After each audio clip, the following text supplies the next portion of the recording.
Quem não lê os clássicos perde o quê? Perde a chance de aprender o que é um ser humano. Muitos clássicos falam de culpa. A culpa é um clássico? Claro, você não sabia? O cancelamento das redes vai fazer muitos clássicos desaparecerem? Não, acho que não. Vai ficar claro que o cancelamento das redes é só histeria. E como serão os clássicos do futuro? Não faço a mínima ideia.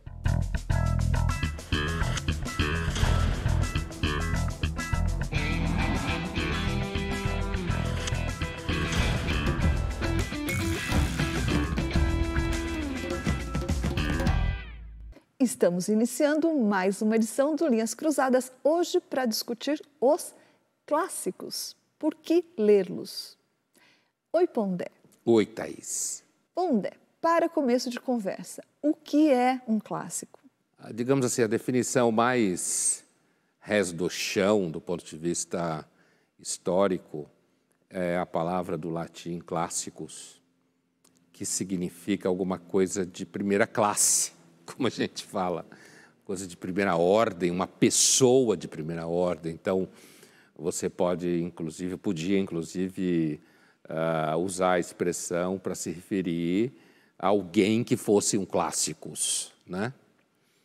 Agora, o uso que a gente faz da expressão clássico hoje na literatura, na arte em geral, né, assim, é uma expressão que, na realidade, ela ganhou circulação a partir do século XIX, quando,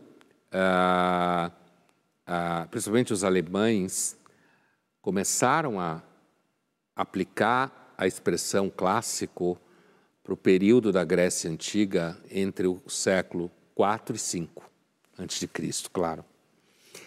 Porque foi o período do apogeu de Atenas. Além do período da democracia ateniense, é o período do nascimento, pelo menos até onde a gente sabe, do grande teatro trágico grego. É o período do nascimento da filosofia grega, né? E isso tudo junto com discussões políticas, legisladores, certo? Então, a partir do século XIX, se começou a usar essa expressão de clássico para se referir a esse período grego em que você teve o florescimento de um conjunto cultural na antiguidade, pelo menos do lado ocidental, que não se conhecia com tamanha força e forma. Pondé, em Mimesis, que é um clássico no estudo da literatura, o escritor Erich Auerbach, alemão, ele elegeu a Bíblia e as tragédias gregas como os grandes clássicos do Ocidente. O que a Bíblia e as tragédias gregas têm em comum e por que eles são clássicos, os grandes clássicos do Ocidente? Primeiro porque são as fontes mais antigas que a gente tem de texto no Ocidente, né? E, ao mesmo tempo, são duas tradições distintas e que tanto o conteúdo que estão nas duas tradições, em termos temáticos, quanto a construção dos personagens, os enredos, os dramas de todos os tipos, guerra, amor, morte, relação com os deuses, política, todos esses temas, eles vão se reproduzindo na literatura posterior, né? E você encontra ecos.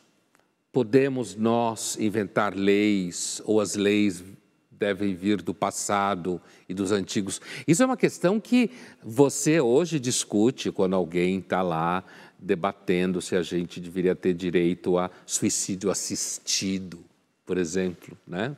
Ou mesmo aborto, né? Eutanásia, né? Manipulação gênica, percebe? Quer dizer, isso da tradição grega. Por outro lado, a literatura hebraica, ela tem uma característica que é os personagens, os chamados heróis da Bíblia hebraica, que os cristãos chamam de Velho Testamento, que são aqueles que têm vínculo direto com Deus, né? A relação com o personagem Deus é uma relação que envelhece as pessoas, amadurece. Deus faz os seus escolhidos, na Bíblia hebraica, sofrerem, né? Ele dá missão aos seus escolhidos terríveis. E isso vai fazendo com que eles amadureçam. Então aparece claramente na Bíblia hebraica a ideia de que o processo do sofrimento é um processo que vai levando você a ficar mais sábio, mais profundo como personagem. Mas então quer dizer que o elemento comum entre as tragédias gregas e a Bíblia seria o amadurecimento pelo sofrimento? De um lado, você tem o tema da tragédia. Qual é o tema da tragédia? O tema da tragédia é, afinal de contas, existem deuses para os quais nós oramos? Ou seriam eles seres imaginários? E quem rege as coisas é a mais cega contingência. Ou seja, a tragédia está o tempo inteiro se indagando acerca de um sentido maior da liberdade humana, de se nós somos abandonados, se o que rege as coisas são a pura contingência. No mundo hebraico, que também é um mundo antigo, você está diante o tempo inteiro de um Deus que é absolutamente poderoso, com quem você tem que se haver com ele o tempo inteiro, e, portanto, muitas vezes isso é vivido como você à mercê da contingência. Então, eu diria que, além da antiguidade, além da carpintaria sofisticada dos personagens, né? Além dos dramas serem dramas que são absolutamente reais e que, apesar da Bíblia hebraica poder ter sido escrita há 500, 600, 700 anos antes de Cristo, todo mundo entende, certo? O drama de um personagem como Davi, assim como todo mundo entende o problema de um personagem como Édipo, que acaba sabendo mais do que deve, mas não sabe tudo o que precisa. Então, a característica principal é que são antigos, inteiros, e eles estabelecem uma espécie de pauta em que o mundo ocidental se reconhece. Você falou de Eurípides, então agora vamos falar de Sófocles e outro clássico, Antígona, que toca num desses temas que você acabou de citar e que são universais até hoje. Parce que j'ai un choix impossible à faire. Quel choix?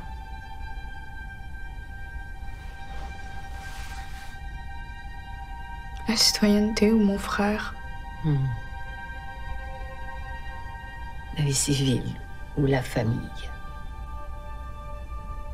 Il a quel âge ton frère? 18. Tu te sens responsable de lui? Je suis responsable de ma famille. Tu es responsable de ton avenir aussi.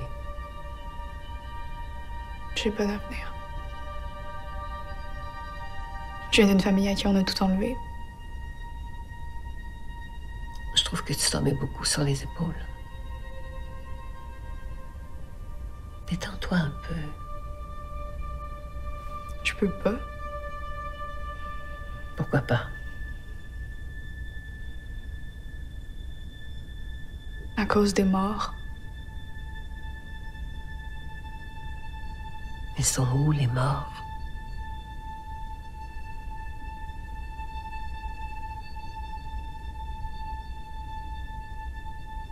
Ils sont là.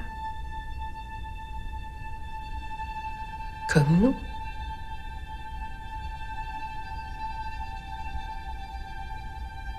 Il n'y a pas leur enveloppe, mais ils sont là. Avec nous.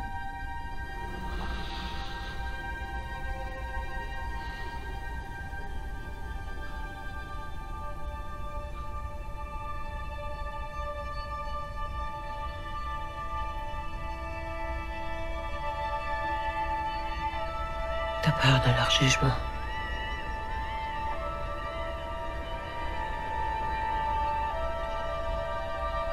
Plus que de celui des vivants. Ela teme mais o julgamento dos mortos do que dos vivos, né? Porque com os vivos, pelo menos, você tem a chance de argumentar. Com os mortos, você não tem. O problema aqui de Antígona, quando ela fala que ela teme mais o julgamento dos mortos do que dos vivos, é porque ela está se referindo ao fato de que a lei religiosa tradicional dizia que ela devia fazer honras e enterrar o seu irmão. O tio inventou uma lei que o irmão não merecia.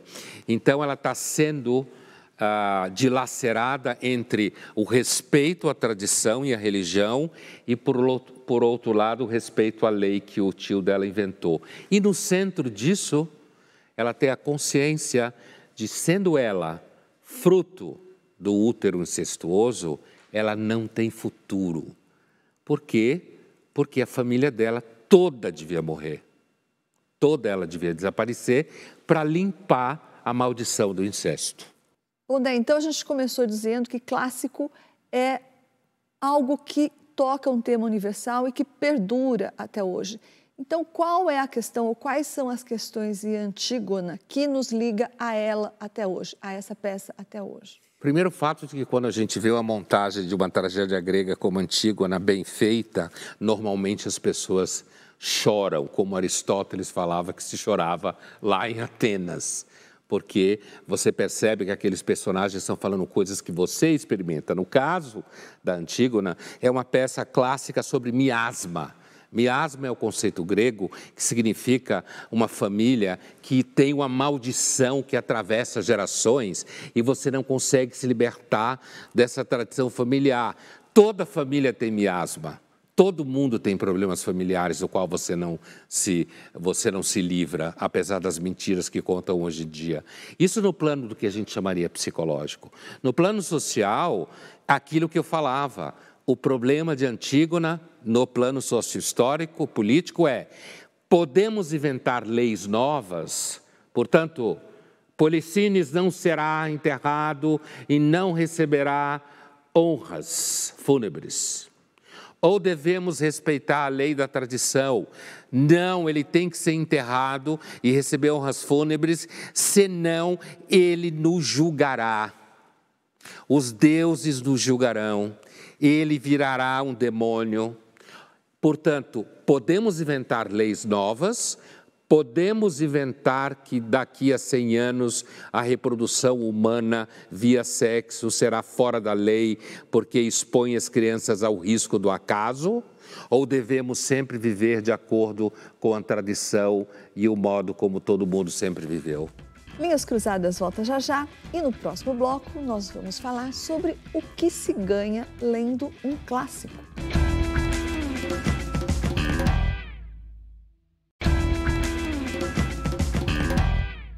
Linhas Cruzadas está de volta, hoje falando sobre a importância dos clássicos na nossa vida. E a definição de clássicos como algo que aborda temas universais e que perdura ao longo dos anos pode ser aplicado também para as artes plásticas. Então, nós perguntamos ao crítico de arte Rodrigo Naves que artista contemporâneo sobreviverá e será um clássico daqui a 200 anos. Vamos ouvir o que ele disse. A importância estética da pintura do Volpe nasce de uma síntese muito difícil de ser obtida entre certas tendências construtivas, uma simplicidade formal, coisas desse tipo, e uma sutileza, um lirismo mais ligado, digamos, à tradição, os afrescos, as cores leves, enfim, a não intensidade das cores, como as de Matisse. Isso só crescerá, essa novidade, essa originalidade, só tende a crescer com o tempo. Então, entendo a explicação dele. Eu, pessoalmente, não sou um apreciador do Volpe, né? Entendo que como é típico, aliás, na arte figurativa, desde que se iniciou o rompimento das formas, né? Alguns indicam Picasso como sendo um grande iniciador desse processo. A minha sensação é de que a arte cada vez mais se transformou em alguma coisa que você tem que explicar o porquê ela é arte. E, ao mesmo tempo, você precisa de uma noção histórica da própria arte enquanto eventos que foram acontecendo, e pessoas são esses eventos, e escolas, para que você consiga entender por que aquilo é tão importante assim, né? Então, a explicação dele se enquadra claramente nisso, numa análise das cores, do tipo de pintura, a forma lírica, a questão conceitual, né? Mas a minha impressão, na verdade, e eu estou longe de ser um especialista em história da arte, mas a minha sensação é de que talvez a arte contemporânea não deixe nenhum clássico para daqui a 200 anos. Voltando à literatura, Pondé.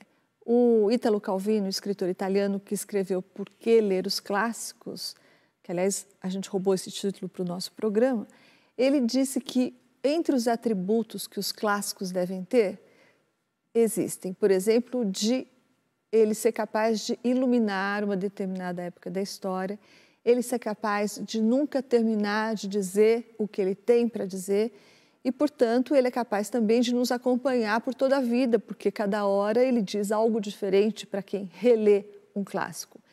Então, duas perguntas. Você concorda com essa avaliação, esses critérios do Calvino continuam válidos? E depois, você acha que esses critérios continuarão válidos para sempre, como os clássicos continuarão clássicos para sempre? A primeira pergunta é mais fácil. Quer dizer, eu acho que as definições, quer dizer, as características que o Ítalo Calvino descreve no livro dele, na introdução do livro dele, porque ler os clássicos são 14, né?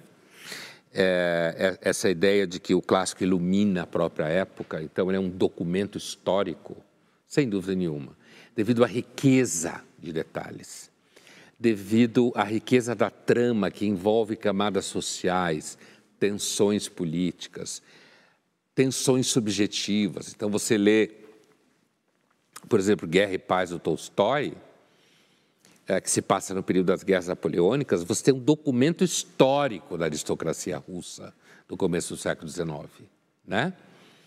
Agora, a outra característica que você se referiu, de um clássico nunca acabar de dizer o que tem para dizer, é justamente o fato dele tocar em notas que são notas que se repetem na experiência humana. E que você, ao mudar a época em que você lê, você é capaz de perceber coisas que não eram capaz de perceber antes. Porque você viveu mais, então seu repertório de experiências, né? Um exemplo muito comum é alguém que lê Metamorfose do Kafka, a história que o Gregor Samsa vira uma barata, né? Se você é um moleque de 17 anos, pode parecer uma história muito louca do moleque que virou barata. Se você é uma pessoa que está com 45 anos, tem um chefe que pisa na sua cabeça, tem um monte de boleto para pagar e tem a impressão que sua vida não irá para lugar nenhum, você entende por que o Samsa, o personagem de Metamorfose, logo que percebe que virou um inseto, uma barata, como é comum se dizer, a primeira coisa que ele pensa é o seguinte: vou perder o bonde, vou perder o emprego. Ou seja, você percebe que, na realidade, a Metamorfose do Kafka é uma grande metáfora sobre o processo de transformação dos seres humanos em coisa, dentro de uma sociedade pautada pela lógica funcional e produtiva, que é a sociedade industrial moderna. Então, você tem uma mudança de época. E, portanto, à medida que o tempo vai passando, parece que o clássico nunca acaba de dizer o que ele tem para dizer. E, nesse sentido, quer dizer, se você pergunta a segunda parte, se eu acho que os clássicos de hoje continuarão a ser clássicos e se eles iluminarão o futuro, é muito difícil falar, né? É muito difícil falar porque, para um clássico permanecer um clássico, não significa que tem uma aura mágica, significa que a cultura que vem depois dele, se reconhece nele, cria a partir dele, relê, interpreta a sua vida em vários níveis a partir desse conjunto de textos. Portanto, se reconhece nele. Não dá para dizer que os clássicos de hoje serão os clássicos de amanhã, porque a gente simplesmente não sabe se a gente não vai estabelecer rupturas tão monstruosas que, na realidade, nem exista mais, nem se publique. Por exemplo, no Brasil, quase não se publica Nelson Rodrigues, porque alguns idiotas consideram ele machista. Que autor contemporâneo será um clássico daqui a 200 anos? Vamos ver o que Carlos Graeb, crítico literário, respondeu. Que autor contemporâneo vai ser um clássico daqui a 200 anos? Bom, na minha opinião, o alemão W.G. Sebald. E por quê? Primeiro, porque tudo que a literatura quis fazer nas últimas décadas está maravilhosamente bem realizado nos livros dele, como, por exemplo, a ligação entre ensaísmo e ficção. Em segundo lugar, porque os temas do Sebald são o tempo e a história. Por isso, as narrativas dele estão sempre se deslocando entre o passado e o presente por meio das associações mais inesperadas que você possa imaginar. O Sebald, inclusive, criou um truque de mestre, que foi pontuar cada coisa que ele escreveu por fotos antigas e meio enigmáticas. Então, acredite, ler o Sebald é uma experiência única. Então, acho que o Graeb, ele faz aposta num clássico extremamente erudito, né? Como ele mesmo explica, né? Essa possibilidade de você misturar formas, como até o novo jornalismo quis fazer, misturar fatos com ensaística. Fotos com texto. Né? Fotos com texto, então, que é uma herança, não deixa de ser uma herança de vanguardas modernas, né?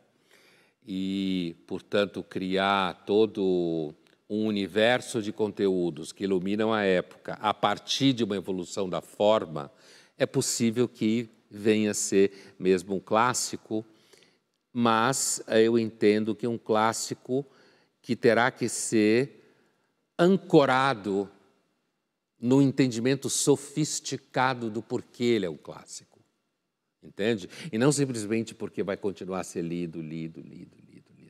Vai ter que ser explicado, entende? Quando você vê um Otelo do Shakespeare, é muito claro o drama do ciúme, da inveja. Vamos agora à nossa caixa de perguntas. Pondé, o Fetruri Parente te pergunta: os clássicos são a prova de que o mundo se transforma menos do que dizem as aparências? De certa forma, sim. Mas vale a pena apontar de que essa insistência em achar que o mundo se transforma é uma insistência tipicamente moderna, que eu acho, em alguma medida, um mito. É claro que o mundo mudou tecnologicamente, formas materiais sociais alteram experiências cotidianas e de vida, não há dúvida. Mas, ao mesmo tempo, eu entendo que o nosso seguidor tem razão, porque na medida em que você consegue se reconhecer num autor, num personagem que viveu não sei quantos mil anos ou 200 anos atrás, sei lá, significa que algo ali não mudou tanto quanto a gente achava que teria mudado. Tem uma outra pergunta bem interessante também, de alguém que assina Professor Darwin. O professor Darwin pergunta para você quais os clássicos que você recomendaria para os jovens de hoje. Eu diria, seguramente, Machado de Assis, né? Dom Casmurro, para você aprender como é difícil você ter certeza do que acha que sabe. Brás Cubas, Memórias Póstumas, para você ver até onde vai quando você resolve ser um cínico niilista, que Machado faz esse exercício maravilhosamente bem. E eu falaria também do Nelson, que há pouco eu fazia referência de que talvez ele não exista, seja um exemplo de um clássico que desapareça, e aí as definições do Ítalo Calvino talvez não se mantivessem de pé.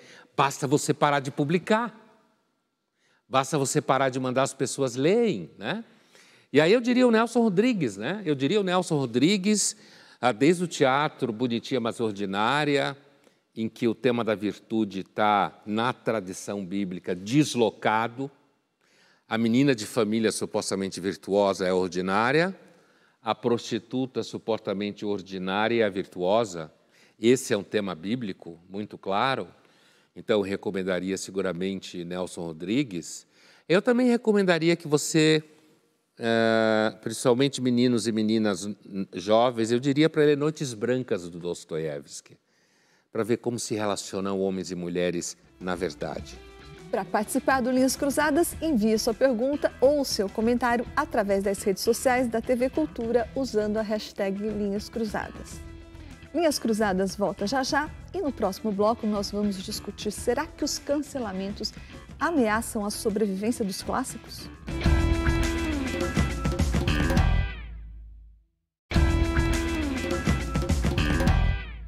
Estamos de volta com Linhas Cruzadas, hoje falando sobre por que ler os clássicos. Que autor contemporâneo será um clássico daqui a 200 anos? Vamos ver o que disse o escritor e professor da FUB, Michael Tenfen. Thaís Pondé, a literatura pode e deve ser produzida em períodos de censura como o nosso, mas nenhum escritor obediente à censura vai produzir qualquer coisa que preste. É engraçado observar como escritores talentosos estão se detonando ao seguirem essas modinhas do neomoralismo e do politicamente correto. Agendas do bem e do mal, sinalizações infantis de virtude e, principalmente, o medo do cancelamento, produzem sempre uma literatura desonesta, superficial, oportunista, incapaz de ousar. Pois o que está acontecendo no nosso tempo? Quase todo mundo está escrevendo em obediência a essa censura que aí está. É por causa disso, meus amigos, que do princípio do século XXI, eu acho que no futuro vai sobrar nada. Eu concordo com ele, né? Aliás, eu já tinha falado aqui que eu achava que não ia sobrar nada, né? Porque hoje é tudo tão infantil, pasteurizado. E ele fala uma coisa interessante, que é em épocas de censura, aqueles que respeitam a censura não sobrevivem, né? Então, como hoje a gente vive numa época, é muito interessante porque se fala muito em censura, né? Assim, e se identifica, por exemplo, Bolsonaro, a censura, mas existem formas muito mais sofisticadas de censura do que de gente grossa feito o Bolsonaro. E essas formas são, na realidade, as mais poderosas, aquelas que são exercidas na sala de aula, na faculdade, nas redações, nos tribunais de júri, certo? Então, quando ele diz que é difícil a gente imaginar que sobre alguma coisa como clássico, eu concordo inteiramente com ele. Assim, se não destruírem Philip Roth, por exemplo, né? Já tentam destruí-lo, dizendo que ele tem a masculinidade tóxica, ou se não destruírem, por exemplo, Michel Houellebecq, porque é muito niilista, talvez são dois autores que, dentro desse cenário, o Houellebecq ainda vivo, o Roth já morto, mantiveram uma certa decência. Mas o Philip Roth escreveu a maior parte da sua obra antes dessa censura, né? O Houellebecq não, escreve durante a censura, mas na França, que é um país infinitamente mais são do que os Estados Unidos, que é um país de maluco e picareta, né? O Philip Roth não pegou a onda dos cancelamentos, sim, mas ele teve a biografia dele cancelada. A gente lembrou disso e falou disso. Exatamente. E não só a biografia, como você tem trabalhos de feministas descrevendo os personagens do Philip Roth como personagens de masculinidade tóxica, simplesmente porque os personagens dele são como eles, personagens que gostam de mulher. E hoje em dia, na verdade, a gente sabe que não se pode gostar de mulher e apreciar, porque senão vai acusar você de masculinidade tóxica. Que é um problema que não afetou até hoje o Michel Houellebecq, e essa é uma curiosidade que eu tenho. Por que será que ele desenvolveu essa espécie de inimputabilidade? Será que o radicalismo dele, nesse sentido, fez com que ele ficasse acima desses riscos de cancelamento? Ele é tipo uma pessoa inimputável, justamente? O fato dele vender muito, o Houellebecq, faz com que muitos jornalistas e intelectuais na França olhem para ele como uma figura importante, porque ele é lido inclusive por muita gente que você pode chamar de inteligente. Você tem seminários sobre o Houellebecq. Por exemplo, em 17, saiu o livro um pouco depois, teve um seminário na França dedicado à seguinte discussão: a miséria do homem sem Deus na obra de Michel Houellebecq. Porque existe essa questão, que é um tema clássico na filosofia francesa, a miséria de Deus, a miséria do homem sem Deus, né? Então, apesar de muita gente detestar o Houellebecq, a obra dele tem densidade, tem uma característica de documentação, de documento histórico, e ele toca num tema que faz com que os europeus sofram muito, os americanos também poderiam, se fossem capazes, que é o niilismo que atravessa a experiência contemporânea e, assim, indubitavelmente uma época niilista. Perguntamos ao influenciador digital Monark qual é o clássico preferido dele. Vamos ver o que ele respondeu. Eu acredito que a Bíblia é um clássico, muito porque ela impactou toda uma geração, múltiplas gerações de seres humanos, e o conteúdo lá escrito ajudou a gente ter uma coesão social melhor, a desenvolver certos tipos de direitos, a desenvolver certos tipos de princípios, que eu acho que são muito importantes e muito impactantes na sociedade, culturalmente falando, e por isso eu atribuo ele a ser um grande clássico, né? A Bíblia. Eu acho que os grandes clássicos são produções da humanidade que impactam a humanidade de uma forma ímpar e que se mantêm impactando através das gerações. Eu acho que é o conceito de clássico que eu tenho na minha cabeça, não é necessariamente o conceito de verdade, não sei se é, né? Mas quando eu penso num grande clássico, eu penso nesse tipo de produto. Algo que alterou a sociedade de uma forma muito impactante e que vai ser estudado por um tempo.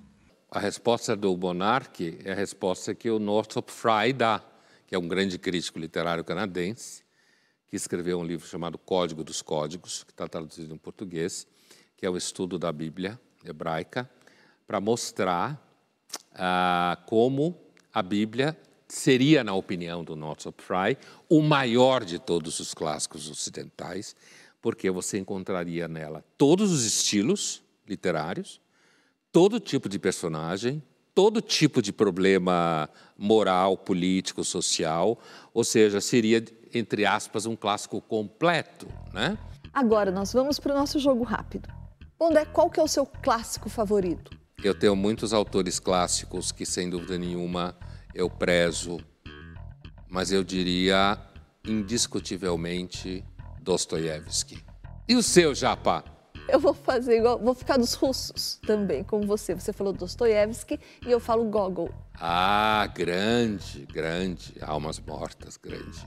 E Pondé, você acha que um clássico pode morrer de morte natural ou só de morte matada?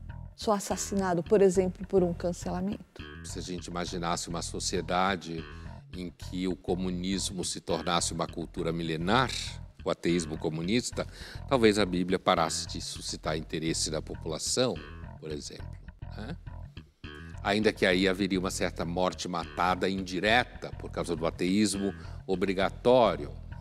Agora, a morte matada, como no caso do que estão fazendo com o Nelson Rodrigues aqui, o apagamento que estão fazendo com ele, as bobagens que um monte de gente da crítica literária fica chamando ele de machista, sexista.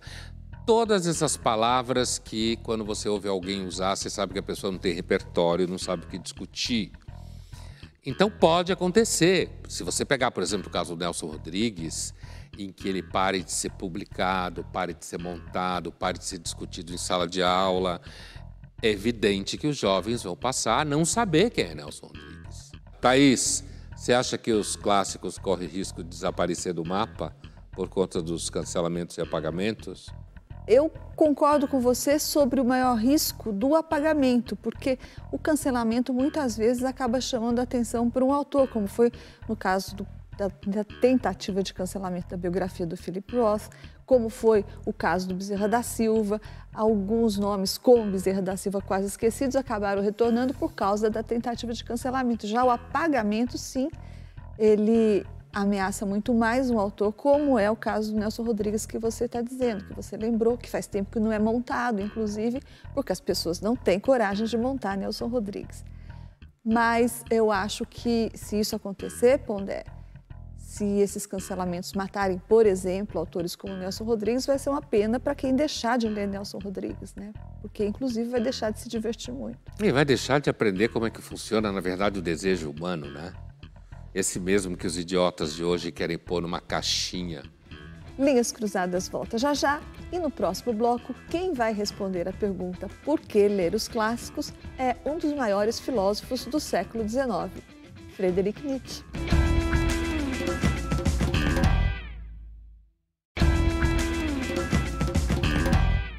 Estamos de volta com Linhas Cruzadas, hoje falando sobre a importância de ler os clássicos. E o filósofo Friedrich Nietzsche, Pondé, dizia que para se ler bem um clássico era necessário suspender o juízo moral. O que ele quis dizer com isso? Olha, o Nietzsche fala isso num texto que se chama Nós, os Classicistas, e o Nietzsche era o que a gente chamaria hoje um especialista em cultura grega clássica, antiga, né? Teatro grego e tal. E quando ele fala isso, ele acrescenta uma outra coisa, que é o seguinte, é que a leitura dos clássicos, ela produz ceticismo. A referência à suspensão do juízo moral, que é um tema recorrente na obra do Nietzsche, a busca de ir para além de bem e mal o tempo inteiro, é justamente a ideia de que, para você ler um clássico bem, você não pode se deixar impactar por aquilo que pode lhe parecer monstruoso. Porque se isso acontecer com você, você não será capaz de entender o que está em questão no clássico. Esse vínculo que ele faz é muito sofisticado, porque há um certo ceticismo como desdobramento de um bom repertório nos clássicos. Para começo de conversa, por exemplo, em relação a uma das perguntas que nos foi feita, no sentido de perceber que o mundo não muda tanto quanto dizem que muda. Você fica meio cético com relação a isso, né? Assim como você fica meio cético com relação à ideia de que existe uma mudança e essa mudança seja para melhor. Você, de repente, pode descobrir personagens e autores que podem parecer mais avançados do que você, né? E isso tudo na fala do Nietzsche está a serviço dele dizer que só a leitura dos clássicos, que demanda de nós uma postura para a lei de bem e mal e que faz de nós céticos, poderá salvar o miserável sistema educacional de nosso país. Ele fala isso no século XIX, né? E ele está dizendo que só o ceticismo que os clássicos podem produzir poderia salvar o miserável sistema educacional da época dele da Alemanha. Eu diria que essa frase do Nietzsche poderia ser repetida hoje. Não digo para salvar o sistema educacional, porque eu acho que o sistema educacional não tem salvação, mas eu acho que ajudaria muito na formação de muitos jovens. Então vamos falar em futuro, nosso e dos clássicos. Se, por exemplo, Pondé, a produção cultural, ou pelo menos o grosso da produção cultural, se deslocar para o Oriente, hoje ela está no Ocidente, se ela se desloca para o Oriente, puxada pela China ou pela Coreia do Sul, por exemplo, como é que vão ficar os clássicos? Serão os clássicos, no futuro, chineses, coreanos? Imaginando que o centro do mundo econômico e possivelmente cultural também, né, se desloque para a China e para os países que fazem o bloco junto com a China, Coreia ou Japão, ou seja lá o que for, é possível que a gente, de repente, comece a assimilar Confúcio como um grande clássico da filosofia, para citar um clichê, né? É possível que sim. Mas, ao mesmo tempo, eu não sei se dá para fazer uma linha reta entre centro econômico e centro cultural, ou mesmo centro de produção de um conjunto sólido de repertório literário, por exemplo. Eu vou dar um exemplo. Por exemplo, os Estados Unidos continua sendo o centro econômico do mundo. E a produção cultural americana hoje é um lixo. Portanto, o centro econômico não produz. Por outro lado, a Rússia sempre foi um país tecnicamente atrasado no tempo, nunca foi o centro cultural e econômico de lugar nenhum, nunca apresentou um avanço tido como cultural, e a Rússia produziu um conjunto de autores no século XIX que é, sem dúvida, imbatível. Então, Pondé, vamos falar de cinema. A gente perguntou ao cineasta e professor de roteiro da USP, Roberto Moreira, que diretor será um clássico daqui a 200 anos. Um clássico é definido pela crítica. O Arthur Danto, um filósofo americano, diz: arte é aquilo que eu digo que é arte. E, de fato, gente, ao longo da história da arte, a gente vê que é uma convenção. O gosto é uma escolha social. No caso, por exemplo, do cinema, nos anos 50, levantamentos da Sight & Sound, uma revista britânica, sempre apontavam que o melhor filme da história era Cidadão Kane. Então, se vocês me perguntam, daqui a 200 anos, o que vai ser um clássico, é um chute desproporcional. O que eu acho, seria a minha aposta, é que o cineasta que vai cada vez mais se impor como clássico é o Yasujiro Ozu, um cineasta japonês que tem uma obra muito grande, mas que conquistou um equilíbrio de narrativa, estilo e sofisticação poética e, ao mesmo tempo, intensidade humana, que é muito difícil de alcançar. Interessante porque a fala dele segue um pouco a sua ideia de que, de repente, pelo menos na aposta dele, o clássico do cinema vai virar do Oriente, né? E outra coisa muito interessante no que ele fala é quando ele diz que o que determina um clássico é a crítica. Essa é uma discussão infernal, né? Aliás, tem um filme excelente chamado Tudo pela Arte, que discute exatamente se o grande clássico é feito pela crítica e se dá para confiar na crítica no momento que ela se faz senhora de dizer o que é arte, o que é clássico e o que tem valor ou não. Então, eu concordo com ele. Eu acho que, em grande medida, o clássico é produzido pela crítica. Mas eu acho que isso acontece principalmente no território do cinema, que a discussão é extremamente técnica, certo? E no âmbito da obra de arte, da obra figurativa, artes plásticas, onde também a concepção de qualidade ficou cada vez mais dependente da narrativa crítica. Eu acho que tanto o cinema quanto artes plásticas, eles foram capturados pelo discurso erudito, técnico, e acabou criando um fosso muito grande que faz com que pessoas vão a exposições de arte, tem uma tela branca e tem um texto do lado explicando por que aquilo é uma grande obra, né? Você não precisa disso em literatura. Literatura, você basta ter sorte, pegar um bom livro, alguém que indique um livro para você, e você passa o final de semana lendo ele sem conseguir parar. Então vamos ver agora um filme do diretor Yasushiro Ozu, que o cineasta e professor Roberto Moreira apontou como um clássico. O filme se chama Era uma Vez em Tóquio. でもよかった。今日までお姉さんにいていただいて。兄さんも姉さんももう少し追ってくれてもよかったと思うわ。でも皆さんお忙しいのよ。でも随分買ってよ。言いたいことだけ言ってさっさと帰ってしまうんですもの。そりゃしょうがないのよ。お仕事があるんだから。だったらお姉さんでもあるじゃありませんか。自分勝手なんよ。でもね、京子さん。お母さんが亡くなるとすぐお形見欲しいなんて。私お母さんの気持ち考えたらとても悲しくなったわ。他人同士でもっと温かいわ。親子ってそんなもんじゃないと思う。だけどね、京子さん。私もあなたぐらいの時にはそう思ってたのよ。でも子供って大きくなるとだんだん親から離れていくもんじゃないかしら。お姉様ぐらいになるともうお父様やお母様とは別のお姉様だけの生活っていうものがあるのよ。お姉様だって決して悪気であんなことなすったんじゃないと思うの。誰だってみんな自分の生活が一番大事になってくるのよ。